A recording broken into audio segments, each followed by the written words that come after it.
Hi, I'm Maria Theoharis or Velo Sews on social media. Welcome back to Sew Over 50 podcast on Sew Organised Style.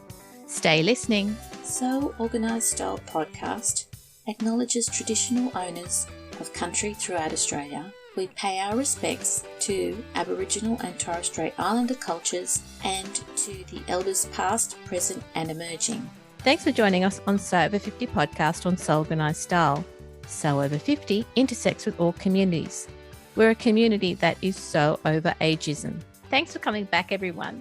Today, we're talking to Alison or @allybobs_sews on Instagram.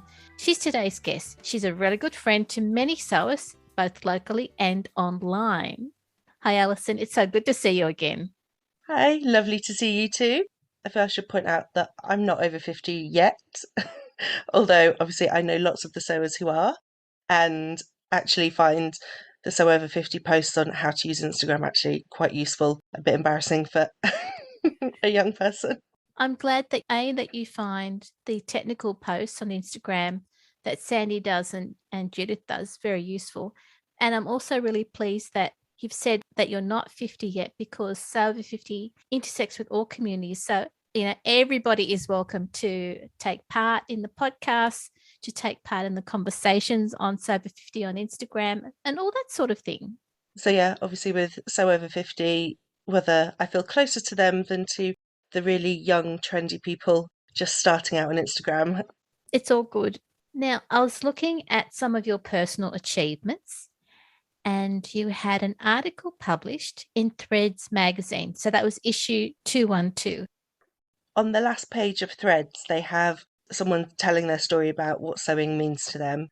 So I just got in touch and with my idea, I did get lots of feedback from Threads themselves saying people found it moving, emotional. Personal history is my mum passed away when I was 4 years old. And then 30 years later, I got breast cancer as well. And it was as I was embroidering and kind of doing things stuck on the sofa, sort of realised that that's what she'd been doing when she'd been ill. So yeah, the article is just all about that sort of connection and, in a weird way, how going through the same illness my mum had gone through, it made a connection that obviously I hadn't had previously because I was so young when she passed.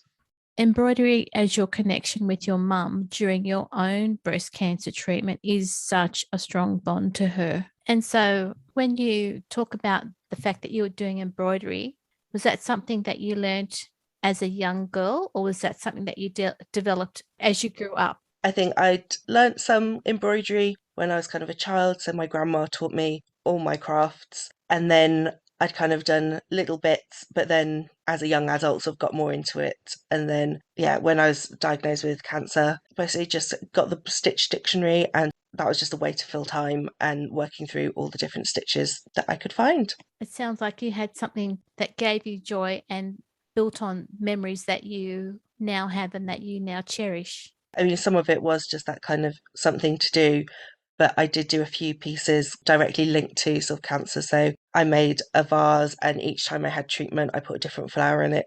And it would be after each treatment, once I was well enough to sit up and sew, I'd be like, okay, now I can do this flower. And then once it was finished, it's kind of a beautiful piece after all that kind of hardship. And I also did a portrait inspired by someone who was doing a project where she kind of pixelated pictures of cancer patients. And I kind of went, that looks like blackwork embroidery. So I turned that picture into kind of a portrait and added in sort of graphs from all my blood tests and things to sort of show the journey. Kind of things that maybe don't scream cancer, but they've got the backstory to it. And listeners can find those pieces that you did on your Instagram account. Yeah. The Instagram account that we can see is allybobs_sews, and that's your public account. How did you develop that name? I mean, Ali Bobs was just a nickname from university that just randomly I was given and stuck with me. And then, yeah, that's obviously, I work as a teacher, so I've got my private account and then one just for the sewing. Now that we've talked about the fact that you sew clothes as well as embroidery, do you have a preference? I think I like them both in different ways. And obviously, sewing clothes is kind of the part where it's practical. In preparation for this, I was looking to see when did I start sewing. And I think it's this year will be 10 years since I consciously decided to see if I could not buy clothes for a year. And then after that year came up, I was like, I tried to buy clothes and I couldn't because they didn't fit. And I suppose I got so used to fitting things to me that things in shops were just awful. Mm-hmm. Sewing clothes is obviously that necessity as well as enjoyable. But then embroidery is that thing that you can kind of just use your imagination. And I just like it as sort of doodling and exploring. And it's obviously not tied into making it fit and the kind of practicalities that if something's kind of not quite right, you can just tweak it.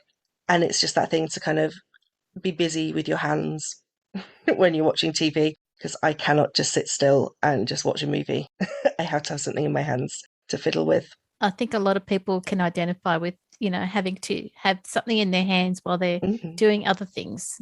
When I've had sort of like problems with my hands, and I've been sort of asking people like, well, what do you do? What do you do in the evening? And they're like, watch TV. And I'm like, but what do you do while you're watching TV? I just sort of really struggle being like just sitting still and doing nothing else. You've got to keep your hands busy. And as a teacher, it's pretty evident that you invest in your skills when it comes to sewing as well, because you have done quite a bit of learning. I do think when I've been to classes, it does highlight all the things that I'm telling my 4-year-old students to do to be resilient, just keep trying. And then, as me as a learner, I'm like, I get too impatient. So, for years, I've been trying to learn a different style of knitting that's not so hard on my joints, but I just give up because every time I'm like, this is really slow compared to the way that I know how to do it. And yeah, I do feel a bit of a bad teacher sometimes. I'm thinking, these are all the things I'm trying to say to the students, like, slow, don't rush.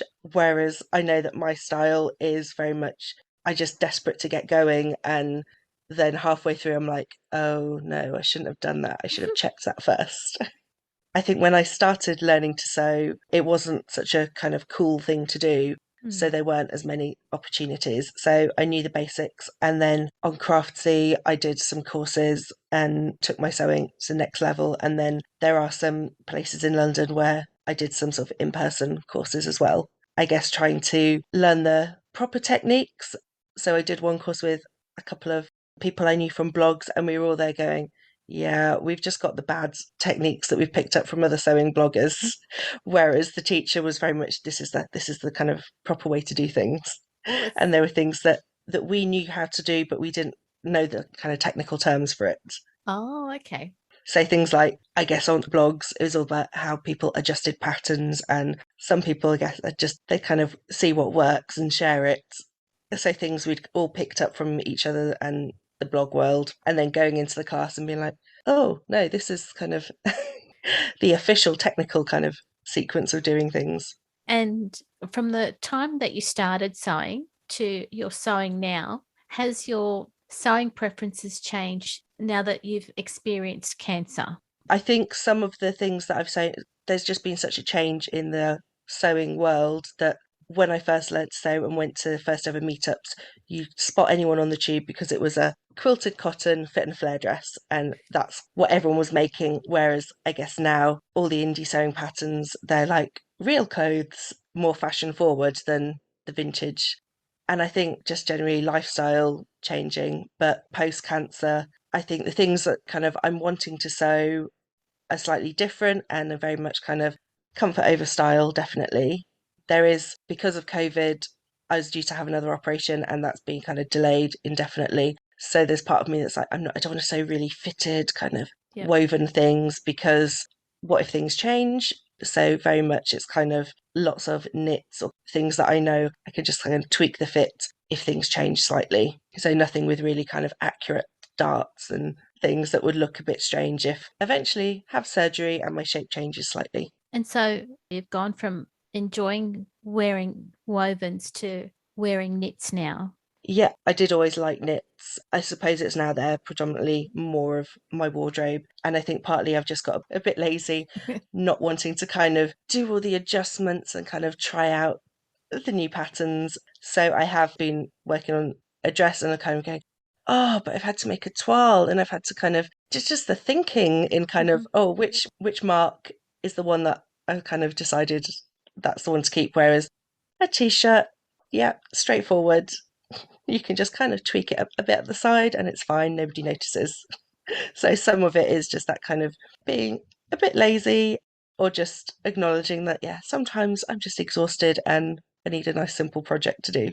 Are there any patterns that you favour the most right now? I mean, there's some that I just sort of modify. So at the moment, I'm wearing like cashmere Concord t-shirt, but it's actually turned into a dress.